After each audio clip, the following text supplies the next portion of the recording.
Welcome to the Gay Buddhist Forum, where teachers from all schools of Buddhism offer their perspectives on the Dharma and its application in modern times, especially for LGBTQI audiences. These talks are offered freely to the world and made possible by appreciative listeners. If you would like to support our efforts to share the Dharma with underserved audiences, please visit gaybuddhist.org. There you can donate, find a list of upcoming speakers, or enjoy many hundreds of these recorded talks dating back to 1996.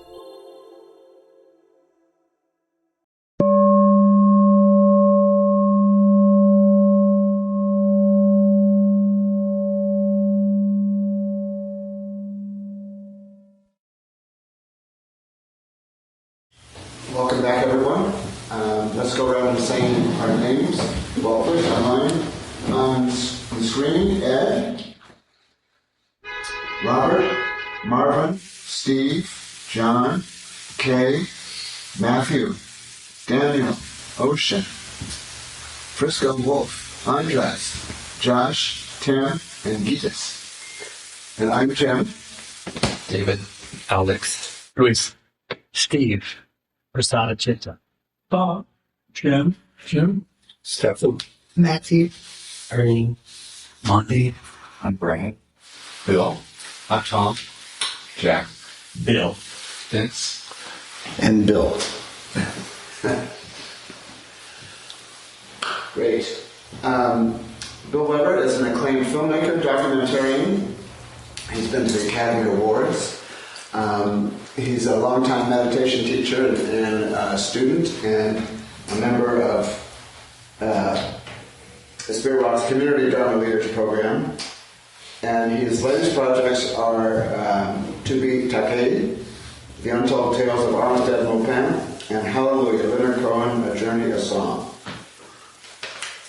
And Bill, we love you, so welcome back. This morning I'd like to start with something maybe a bit unusual, but while we're still in this meditative state, I'd like to do a quick guided 3 or 4 minute meditation. So to start with, everybody just be aware of the space we're in right now. Visually aware of the room, of other people in the room, or maybe the Buddha sitting at the front. And gently draw the awareness back into the head, through the eyes, with a soft focus. The awareness coming inside the head, and gently close your eyes. And now the awareness is inside the body.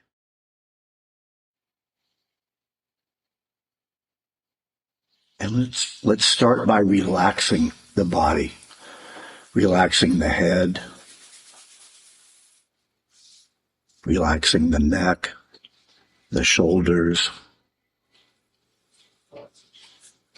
the arms and the hands, the fingers.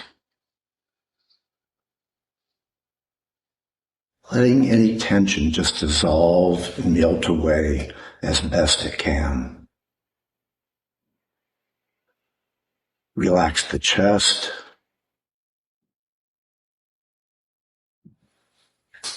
Relax the stomach, the abdomen. Relaxing the pelvis, the thighs, the legs and the feet. Relaxing the whole body from head to toe, from inside out.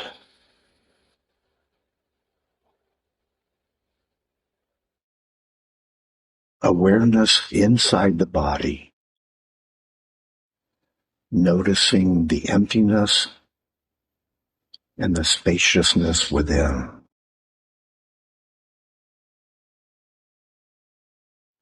Really paying attention to where there is a sense of emptiness, of spaciousness.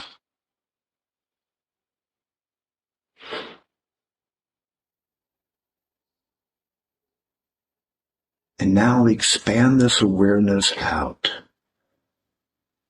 leaving the body going into the room, going into the building,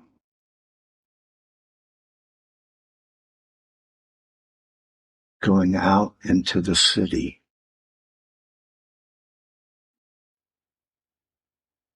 Expanding the awareness out, becoming one with the universe.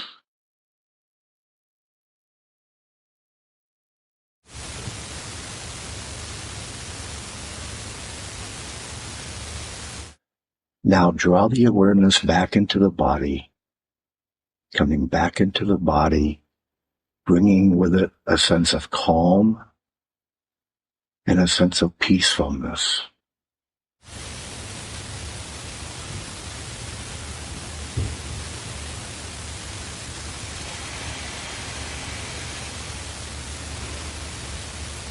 And now open the awareness back out into the universe again with a sense of humility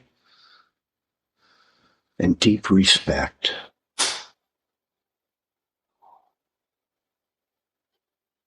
Deep respect for being a part of this magical universe.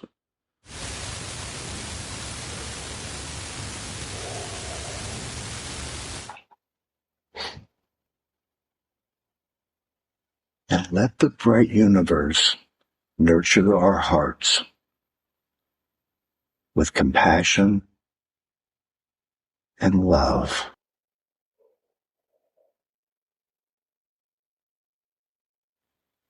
Feeling that love of life from the universe deep in our hearts.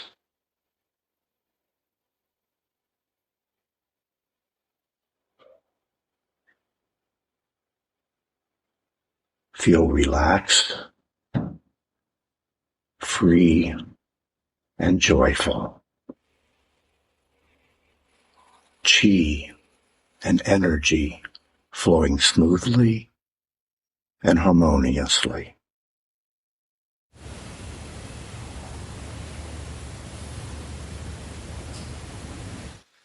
And now gently open your eyes.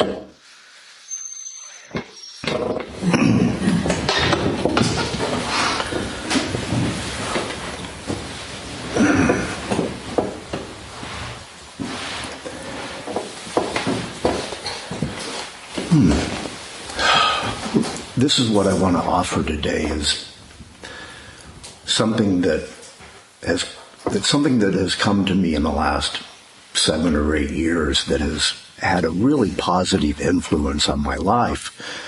And it's a Qigong practice that I sort of fell into, or that sort of appeared before me. And this particular meditation is called the 6 Verses. And for me, this particular meditation encapsulates a lot of a much bigger and deeper and broader practice. Could you put your microphone on? We can't hear you online. Okay. Thank you for letting us know. I'll try to speak up. Thank you. Yeah.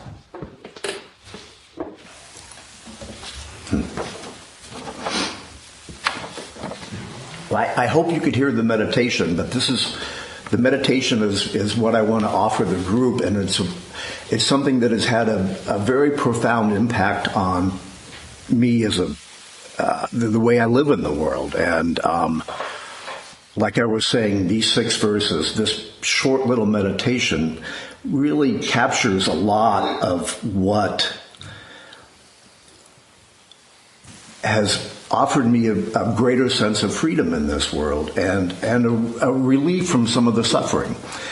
I first came to Buddhism about 34 years ago, and part of what attracted me to the Dharma was the possibility of the alleviation of suffering. And I was thinking about, what kind of suffering was I trying to free myself from? And there are a number of things that came up that I think we can probably all relate to. One of them is feeling isolated and separate. I think as gay men, a lot of us can relate to that, especially growing up. We felt like we didn't fit in. We didn't belong. We weren't a part of something that was greater than ourselves. Are we doing better? Thumbs up? Good. Thank you.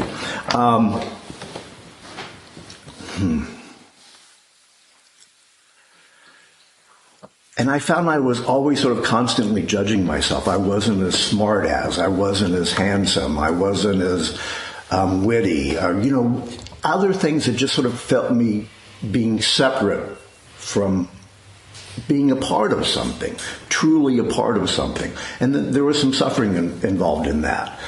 I also suffered from having a small, tight sense of self.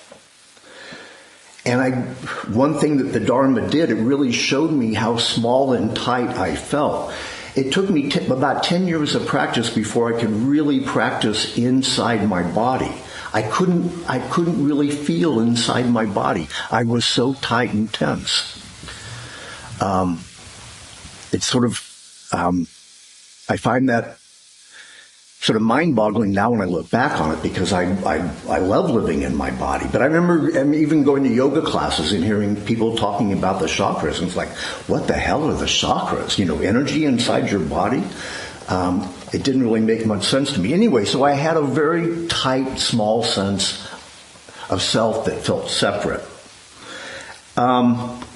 I was also always worried about things that didn't really matter so much. Somebody could say something to me that would set me off, and I would spend the day ruminating on it and going over it. And how dare they say that to me when I was missing the beautiful clouds in the sky or a beautiful meal in front of me, and I was just ruminating on something that didn't really make that much difference. I was suffering sort of needlessly around that. And that's also getting caught in a negative mind space. How dare this person do this to me? And that just goes over and over again. And so the energy I'm creating around myself is sort of a negative field. And then there's the suffering of impermanence, that when I do like something, it doesn't stay around very long. And it's like, gee, I wish it would, So that in and of itself, the fact that everything's constantly changing, causes some level of suffering. So I've been doing this practice for a long time. Jack and I were talking earlier. We've been coming to GBF for over 30 years now. And I've gained a lot from this practice. But about 8 years ago, another practice came into my lap that really sort of broadened both my appreciation for the Dharma and my sense of how I fit into the world. And it's a Qigong practice. I know, Jim, you've been doing Qigong for quite a while, and I was on retreat in Bali a year and a half ago with Tom and Cass and Bharat, and I tried to teach them some of my Qi practices. I was doing my best, but as any teaching goes, I was very new and inexperienced in a way, but my heart was in it, and I learned so much by offering the teachings. But anyway, let me get into the Qigong practice a bit. And a little bit of a story on how it came to me.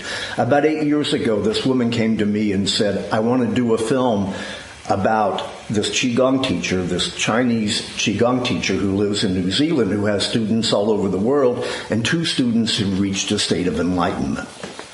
Would you edit it? And I was like, no.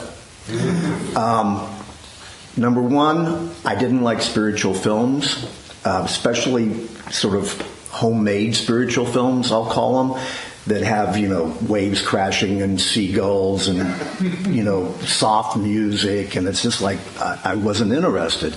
And second, I thought, if anybody says they're enlightened, I think that's the first clue that they probably aren't. But there was something I liked about the woman, and I said, have you done other films? And she had done a film on some Burmese nuns, a monastery of Burmese nuns in Burma, and I watched the film and I loved it. It was beautifully told. It was understated. The message was more in the tone and the presentation than in any sort of preaching or anything. And I thought, well, this is a beautiful film. So I said, sure, I will work on this film with you. And I was enjoying the subject. I was enjoying the teacher and the two students that had reached this stage I was really attracted to. And about 9 months into the editing process, the teacher and one of the students, it was a young, very handsome man from Portugal, were doing a retreat in Southern California. And she said, come on down, we'll show them some clips, and you'll get a sense of the practice. So I went down, and there were about 100 plus people in the room from all over Europe, from all over Australia and New Zealand and America, a lot of people from California and all across the country. It was a really wonderful group of people, a wonderful Sangha. And that's when I first met the teacher, and I got there about dinner time, and the first thing that happened that night was the teacher did a Qi healing. A what? A Qi healing. Healing. Qi healing. And so I got in the room and he had everybody close their eyes and he did this healing and it blew me away. And it was like, something's going on here.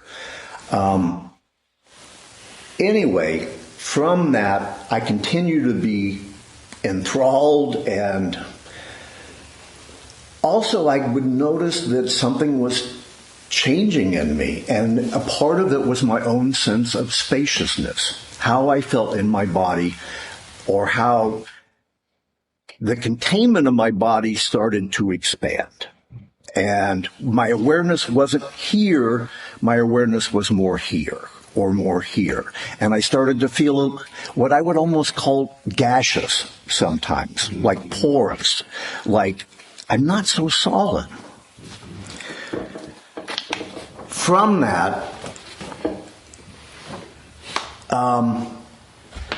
I've gotten to know the people who've reached this stage, and there's something to that, I will say, from my own perspective and my own experience. And that's not that they, well, I'm not going to comment on their sense of enlightenment, but they have a power to, there's a power to them. I will just leave it at that. I don't want to try to describe it in some ways. And they're lovely, unassuming. They have a real sense of humility, and they have a real mission of helping others help themselves. So there's something that I certainly gravitate towards all that. Anyway, so I became part of this community, and since then I've been studying to become a teacher. I've done 2 levels of training with a teacher training out of 6, and I've been doing online classes, and I've been doing work with my friends. I've had some friends that have been having emotional issues and physical issues, and I go in and I do Qi work with them. And so a little bit about Qi. But first off, let me just, before I get into more the meat of my talk, as I speak, I'm going to try to remind myself to be as spacious and as open as I can while I'm speaking. But I also invite you to stay inside your energetic sense of being while I'm speaking and try to hear me from this place. Because we're all these incredible living beings that are here for a while and then go. And there's all this energy inside of us. Right now, as we're sitting here, our blood, our circulation, our nervous system, our digestion, all this stuff is going on inside of us. We're these living, breathing, very much alive creatures. And try to hear what I'm offering from this place. And again, what I'm offering is this short meditation that I'm hoping that you can take with you, that helps encapsulates so much of what I want to talk and what I want to share and what I've learned from this practice that really flows so beautifully with the Dharma itself, with impermanence, with this fleeting nature of everything, with this energetic sense of being. What is Qi? Probably many of you have heard what Qi is. This man has it on his t-shirt pretty much. Space, time, force, mass, acceleration.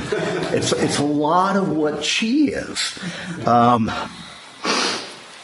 This is from one of my manuals, one of my teaching manuals. Qi is a term that is understood to be the basic building block of everything in the universe.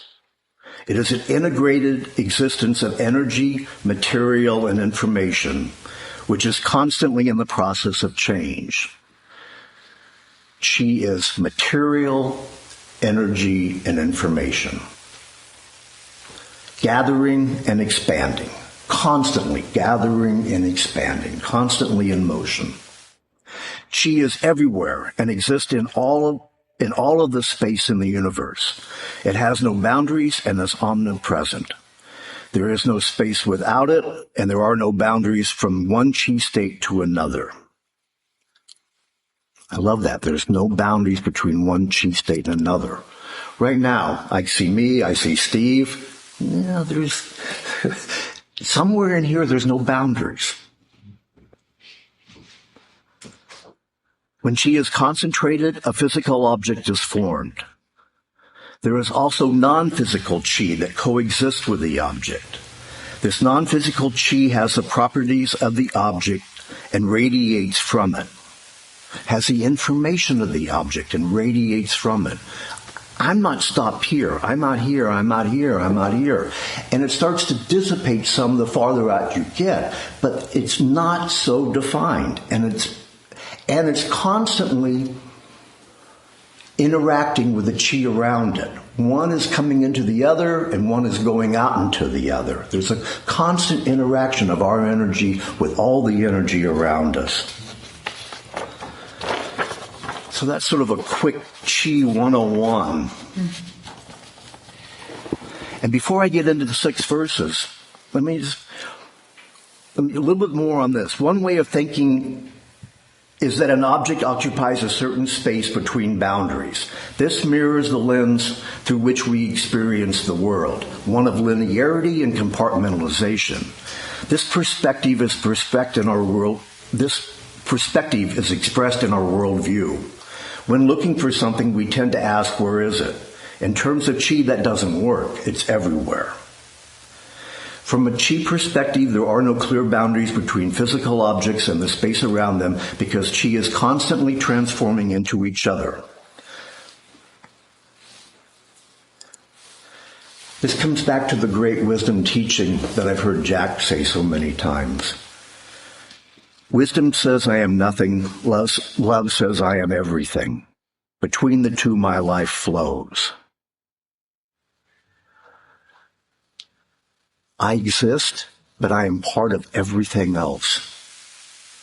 And this is where one thing this practice has really helped me with is not feeling so isolated and separate. We're part of everything. We're part of this room. We're part of each other. We're part of the universe.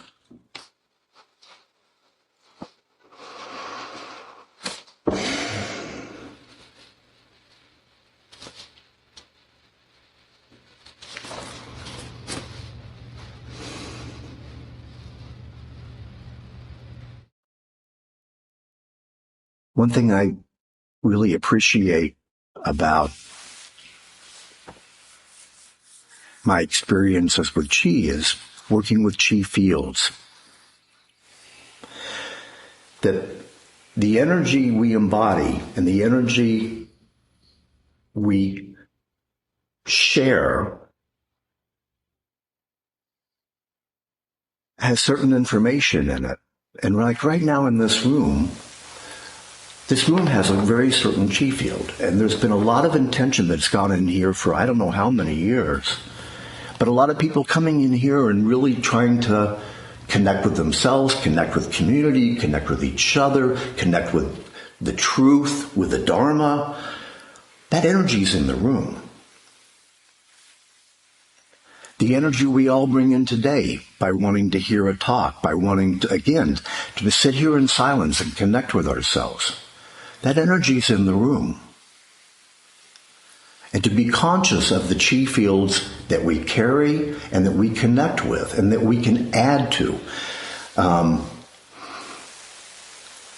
we can contribute to. So I'm just drawing off that chi field right now and helping myself present this talk.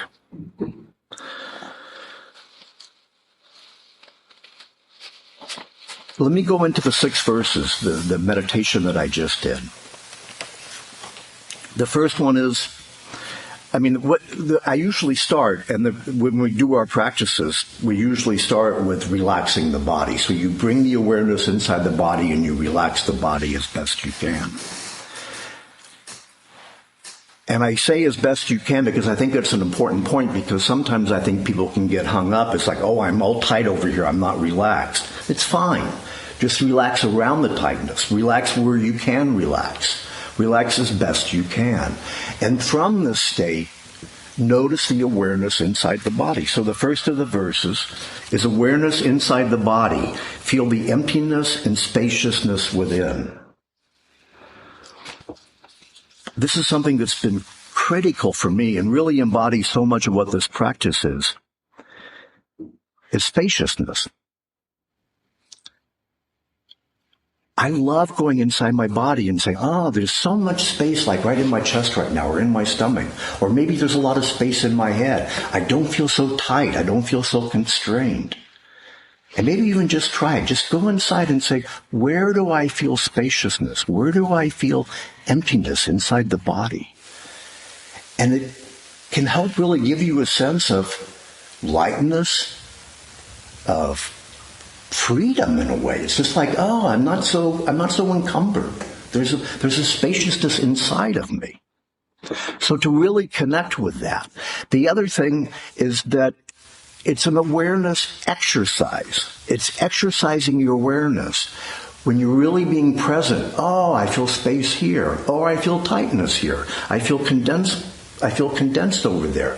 You're exercising your awareness. I'm aware of this. I'm aware of that. This moment. So you're exercising your awareness.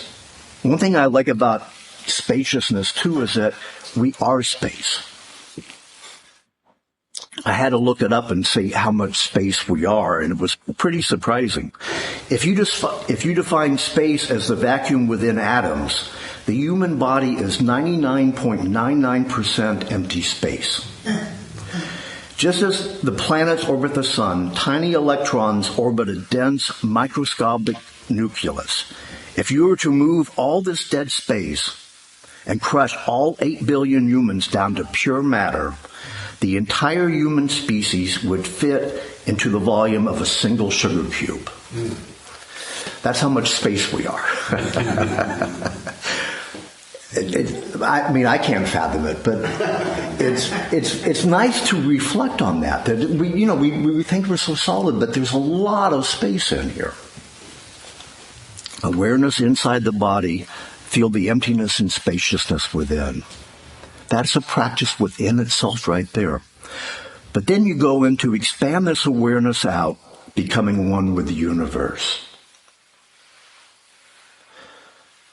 This is a practice I've been doing over time, and it continues to reveal itself to me. And one of my favorite things that continues to reveal is how my awareness can be limitless, how it can just go out as far as I can imagine.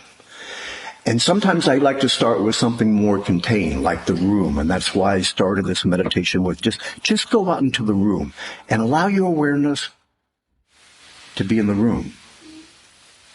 And then you can go out into the mission.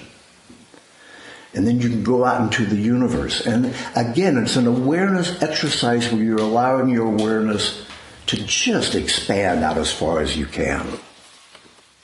We are the universe. We are made of stardust, and our physical and neurological structures mirror the cosmic web. We are cosmic chemistry. Almost every element in the human body, such as carbon, iron, and oxygen, was forged in the nuclear furnaces of dying stars and dispersed across space billions of years ago. This is us. There are structural parallels. Quantitative comparisons between the human brain and the cosmos show striking similarities. The network of billions of neurons in our brain mirrors the vast cosmic web of the galaxies, illustrating how similar self-organizing patterns repeat on both microscopic and macroscopic levels. Our brains think like the galaxies. Stuff going off, shooting over there, spinning around over here. That small sense of disconnected self I have, I'm the universe. You know? And to connect with that in some way. And to continue, it's a continuing process for me where I feel more and more connected and a part of, and less separation.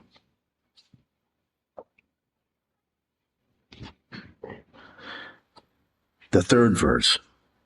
Draw the awareness back to the body, calm and peaceful.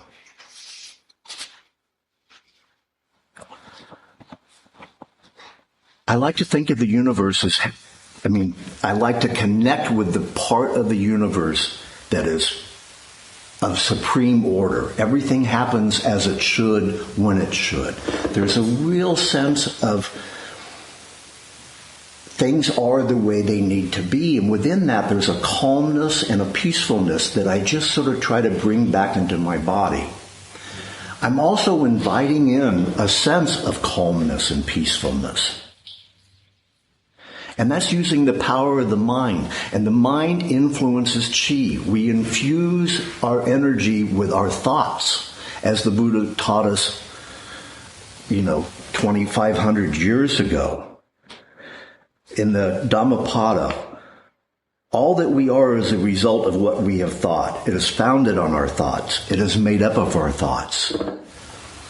If our thoughts are, let the universe bring back into me a sense of calm and peacefulness. Let me just bring that sense of calm and peacefulness back into my body. It's a wonderful, short, small practice. And again, it's exercising our awareness here, our awareness here, our awareness back into here. It's expanding and contracting like all the energy on the planet and the universe does. But we're doing it with our awareness, expanding and contracting. I had, after my 30 plus years of Buddhist practice, I don't know why I never really connected with the calmness and the peacefulness in the way that I had with this chi practice when it was right in front of me all the time. And when I say it's right in front of me, what better example of calmness and peacefulness than is represented by the Buddha? And this is what I now try to connect with on a deeper level, and drawing that back in from the universe into myself. The fourth verse, open to the universe with reverence and utmost gongjing. Gongjing is true respect. It's deep respect. It's a bowing. It's humility. It's a gratitude for being a part of this universe, but also realizing the greatness and the wonder and the awe of the universe and bowing to that. So we're opening back up to the universe with deep respect and humility. To be part of everything the specialized sense of self dissolves at least a little bit. The fifth verse. Let the bright universe nurture the heart with compassion and love.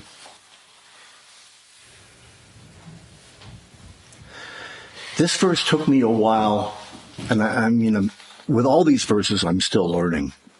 But this one, I'm more at the beginning stages of learning, I believe. But what I open to, within the law of the universe, there is a deep sense of love.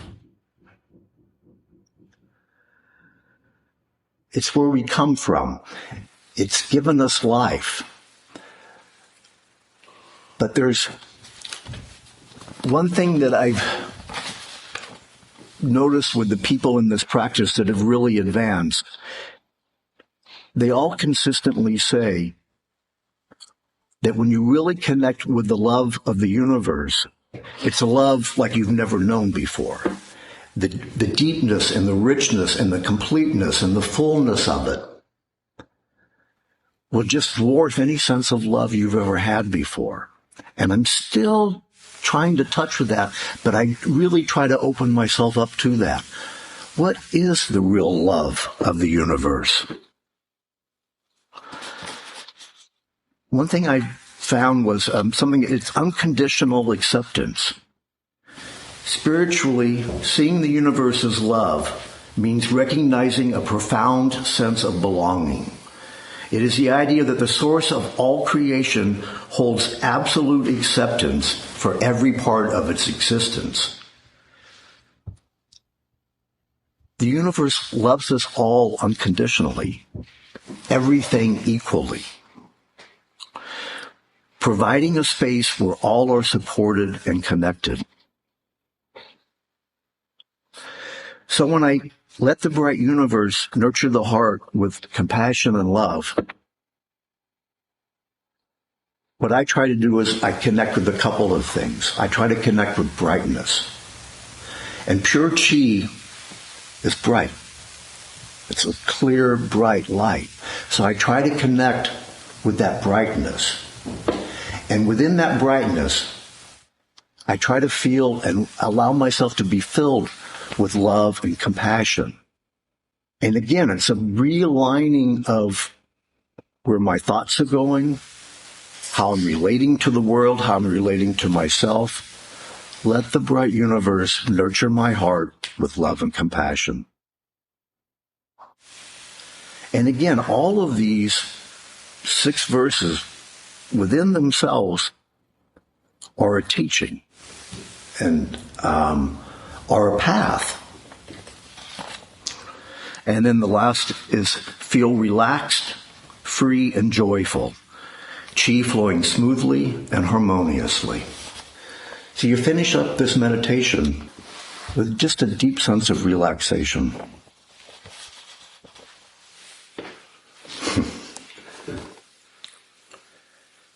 And you come back into the body feeling the energy flow. And you let it flow as it is, not trying to guide it, but allowing it just to flow and really feeling what that flow is.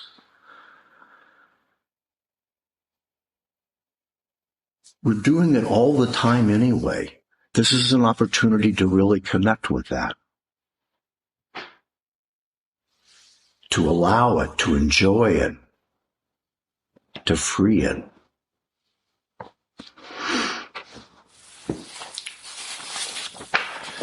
So that's what I wanted to share today with these 6 verses as a meditation.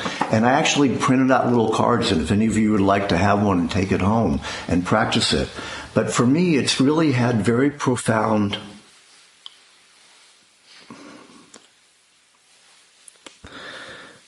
effects. It's changed the way I live in the world.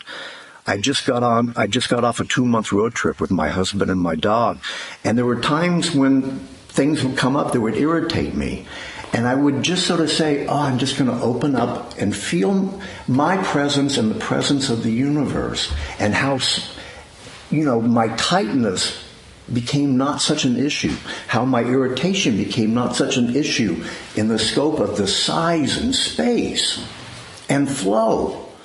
And it would almost always, it would leave fairly quickly or just become not an issue anymore. So it's had a really profound effect that way. It's also when I go for a walk out in nature sometimes. We are nature. And so now it's not like, oh, I'm going for a walk in nature. It's like, I'm walking with myself. Nature's walking with me. I am nature. And the trees, I mean, I become more of a tree hugger in a way and stuff. There's not that separation so much anymore. And the more I practice these practices and the more I practice these 6 verses, the more all this opens up to me. So this has been a wonderful addition for myself, for helping me sink in to what I've always loved about the Dharma and the teachings of the Buddha. And like I say, I offer them to you, and if you want to try any of them or play with any of them, please do. And like I say, I have cards for everybody. So we're going to have questions in just 3 minutes, but first, just gently shut your eyes. And relax the body.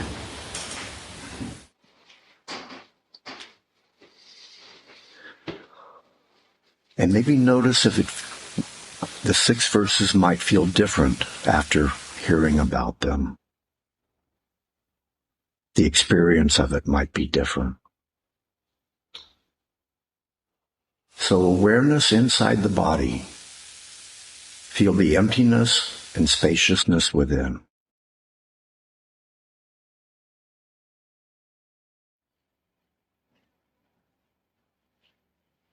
And expand that awareness out, becoming one with the universe.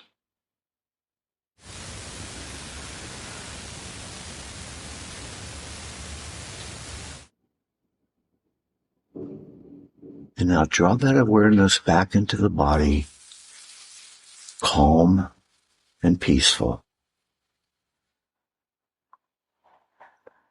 Open back out to the universe with reverence and utmost respect.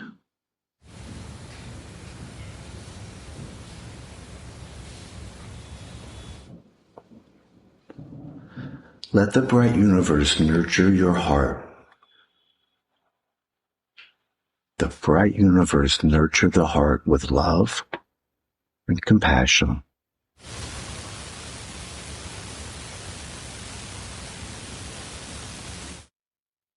Feel relaxed, free, and joyful. Chi flowing smoothly and harmoniously.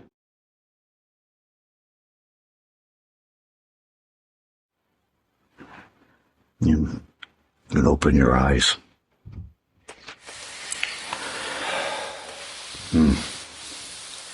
One thing that I wish was impermanent was that old bio that they have for me here at GBF.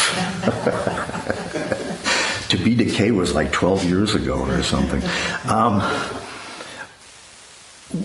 I'm happily not a filmmaker anymore. I mean, I really enjoy being a filmmaker, but I'm actually really happy to be more of I work with grade school kids now, and I'm studying to become a Qigong teacher. But I feel there's a stress in filmmaking that I'm really happy not to have anymore, but I want to do one quick plug. I did help work on a film that's another spiritual film that'll be playing at Frameline this year called Hunky Jesus, about the sisters and the Hunky Jesus pageant, but it's also really a film about queer spirituality, as the sisters embody like few organizations do, and what they offer around joy and the alleviation of guilt is really wonderful, and there's a lot of that in this film. So that's the last thing I helped edit. So if you get a chance, it's playing on Pride Night, I think, at Frameline. So but no more film plugs. I'm open for questions. Thank you, Matthew. I've got my tickets for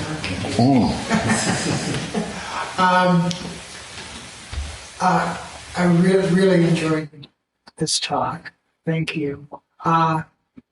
When you mentioned that Qi carries information, it really rang a little bell because some time ago, maybe over a year ago, I came across a sentence in a book by Michael Talbot called The Holographic Universe, which kind of borders into pseudoscience. People would probably label some of it pseudoscience.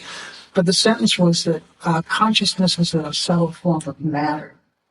And that just got my imagination going, and it started a whole inquiry because I thought, subtle, maybe it's not just subtle, maybe it's just part of the fact, along with space-time, it's part of the fabric.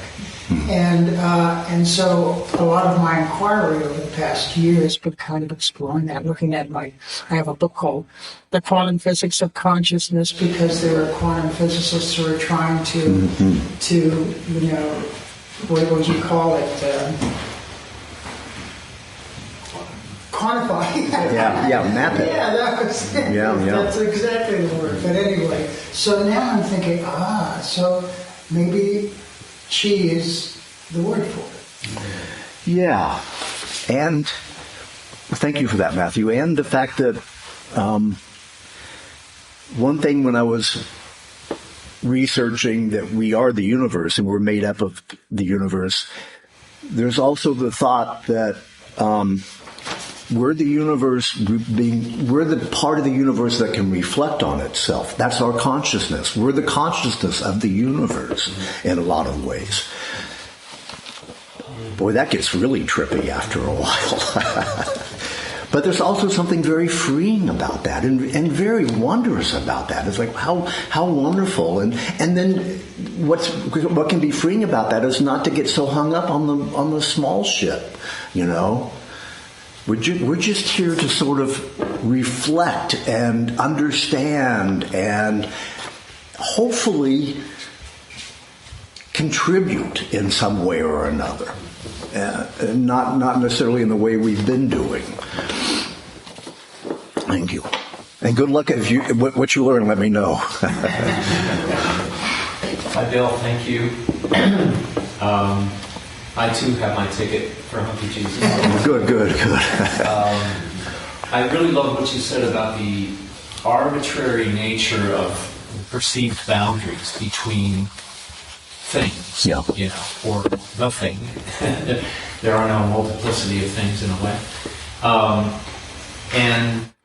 Despite you sort of downplaying what we did there in the jungle when you were leading us in our meditations on this, it was really, I experienced like these waves of energy coming from the jungle, among the four of us,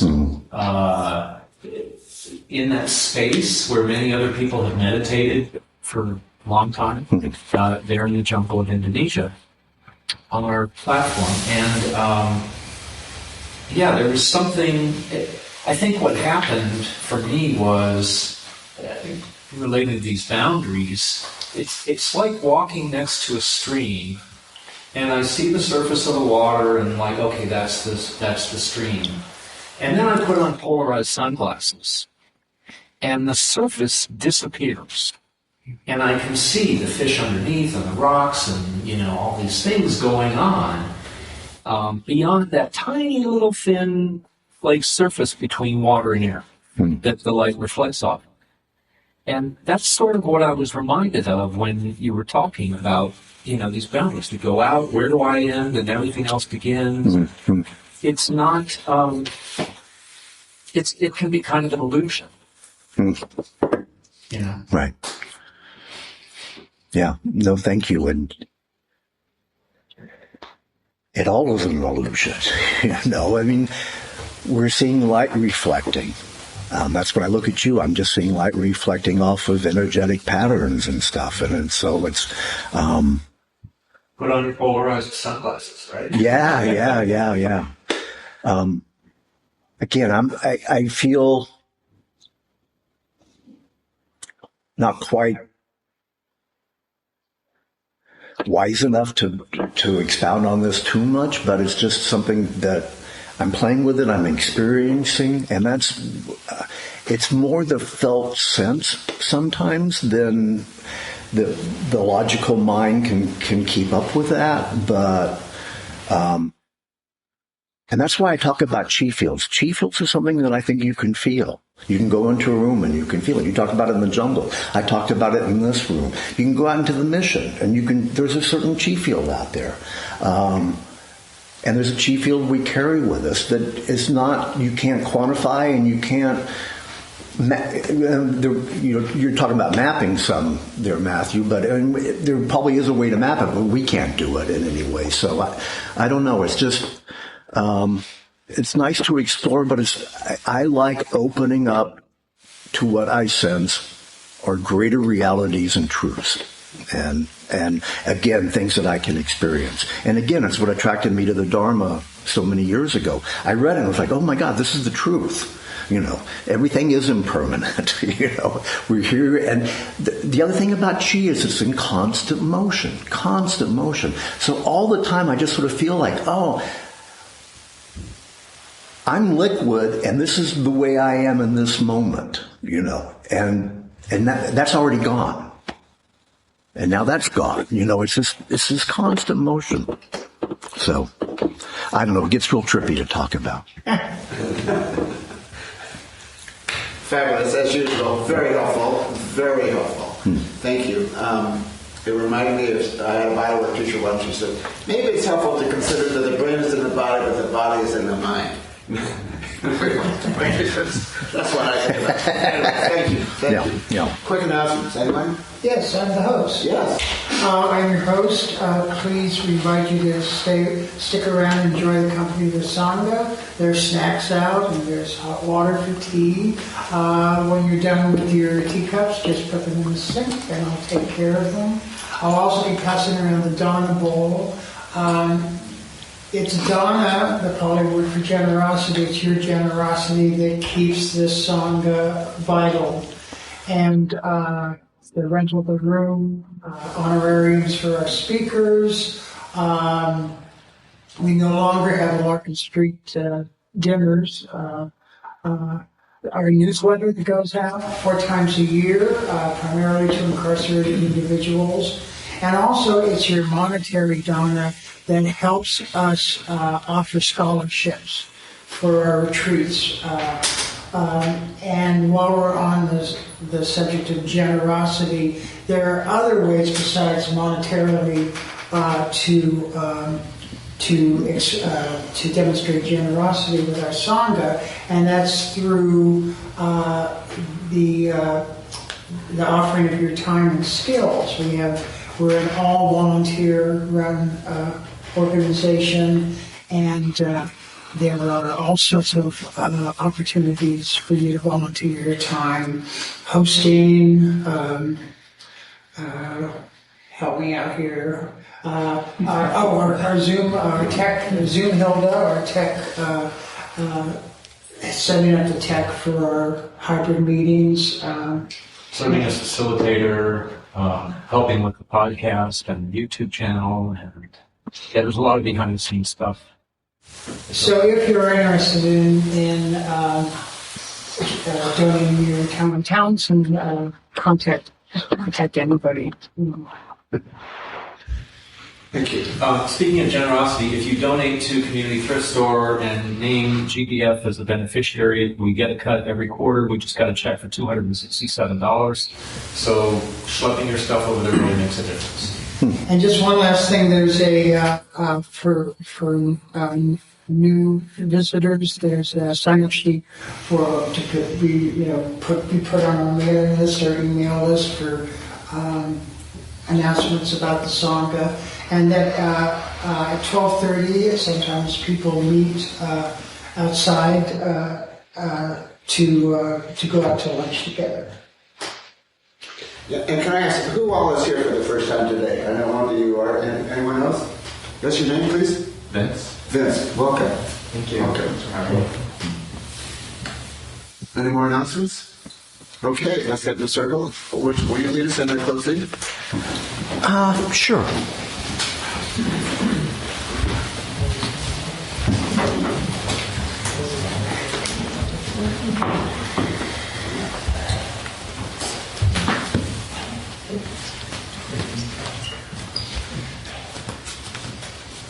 I'd like to start by bringing Jeff Barat into the room with us and his spirit.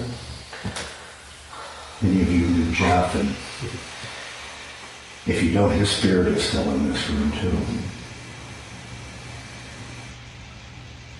Whatever benefit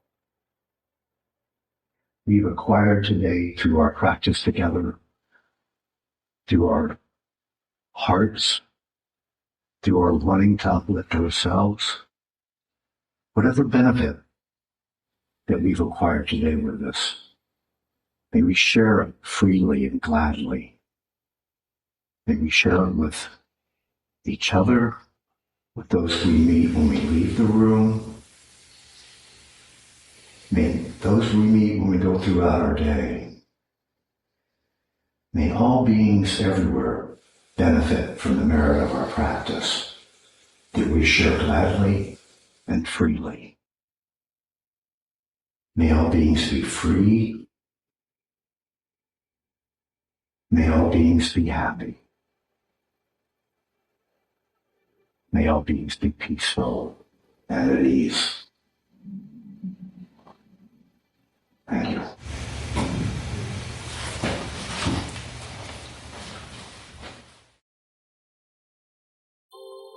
Thank you for listening to the Gay Buddhist Forum.